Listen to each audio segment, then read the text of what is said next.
I was tired of meal plans. I did not want to have to follow one every day after recovery. I did not want to continue going to therapy and support groups indefinitely. I did not want to have to deal with my bulimia one day at a time. I wanted to be free of it, completely. I wanted recovery to mean a life where I would no longer have any desire to binge eat, no longer have to be on guard against triggers, and no longer binge. Ever. As I write today, I am completely free of binge eating, purging, and any type of disordered eating. I do not have to watch out for triggers, and I don't have to follow meal plans or attend therapy. I no longer have any urges to binge, and there is no possibility of relapse. Yet my recovery did not involve any major self-transformation. I found another way to end my bulimia. My daily struggle with food is finished.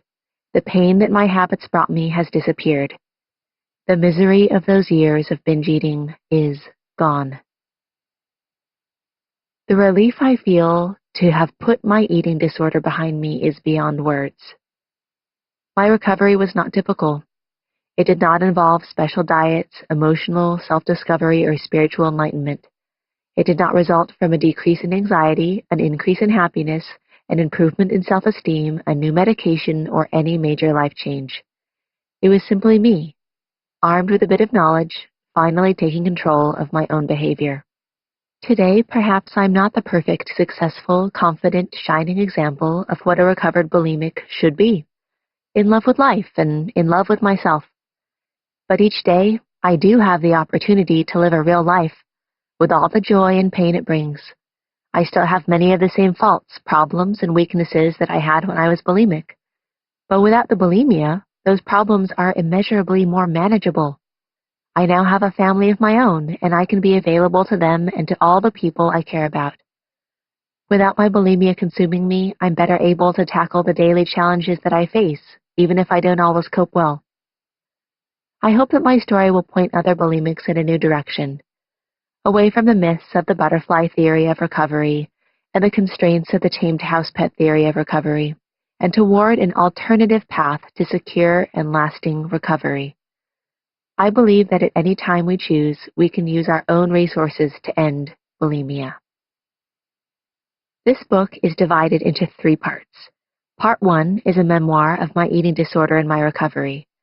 I share how my bulimia developed and grew over the years, my experiences with unsuccessful therapy, and how I finally conquered bulimia on my own.